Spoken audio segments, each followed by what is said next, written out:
இன்னைக்கு எபிசோட்ல மீனாவும் ஸ்ருதியும் கிச்சன்ல பேசிட்டு இருக்காங்க. ரோஹிணி வந்து மீனா கிட்ட, மாமா கிட்ட நல்ல பேர் வாங்க தானே மாசம் மாசம் பணம் தரேன்னு சொன்னீங்கன்னு கேக்குறா. அதுக்கு மீனாவும், நீங்களும் தான் அத்தைக்கு மாசம் மாசம் பணம் கொடுக்குறீங்க, அது அத்தை கிட்ட நல்ல பேர் வாங்கவான்னு கேக்குறா. எங்களால நாங்க சொல்ற அமௌண்ட்டை கொடுக்க முடியும். மனோஜுக்கு இப்ப ஆயிரக்கணக்கில் ப்ராஃபிட் வருது, இன்னும் கொஞ்ச நாள்ல லட்சக்கணக்கில் ப்ராஃபிட் வரும். ஆனா முத்துவும் மீனாவும் அவசரப்பட்டு சொல்லிட்டாங்கன்னு ரோஹிணி சொல்றா. எங்களால உழைக்க முடியும்னு மீனா சொல்றா. உங்க புருஷனும் தான் வேலைக்கு போறாரு, ஆனா வீட்டுக்கு ஒரு மாசம் கூட பணம் கொடுத்தது இல்ல. ஆனா என் புருஷன் ரொம்ப நாளா இந்த வீட்டுக்காக பணம் கொடுத்துட்டு இருக்காருன்னு மீனா சொல்றான். என் புருஷனுக்கு வேலை பெருசா இல்லைனாலும் இந்த வீட்டுக்கு 10,000 தரேன்னு சொல்லியிருக்காரு.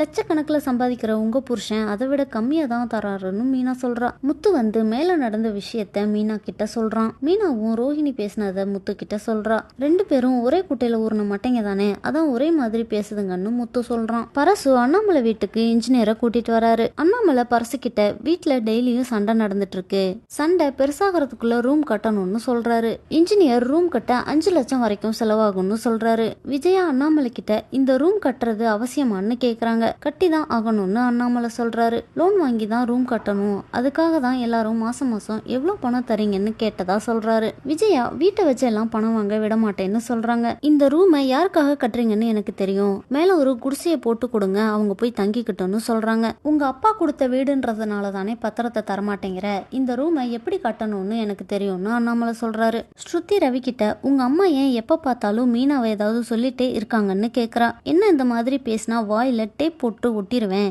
என்னை பத்தி பேசாம இருக்க வரைக்கும் உங்க அம்மாவுக்கு நல்லதுன்னு சொல்றா. சுதா வாசுதேவன் கிட்ட, ஒரு 5 லட்சத்துக்கு செக் கொடுங்க, அதை வச்சு முத்து வீட்டுல பிரச்சனையை உருவாக்கி ரவி ஸ்ருதியை நம்ம வீட்டுக்கு கூட்டிட்டு வரேன்னு சொல்றாங்க. முத்து வீட்டுக்கு வந்து நடந்த பிரச்சனையெல்லாம் ஸ்ருதி சொன்னா, வீட்டுல ரூம் கட்ட போறீங்களான்னு கேக்குறாங்க. என்ன நடக்க போகுதுன்னு நாளைக்கு எபிசோட்ல பார்க்கலாம்.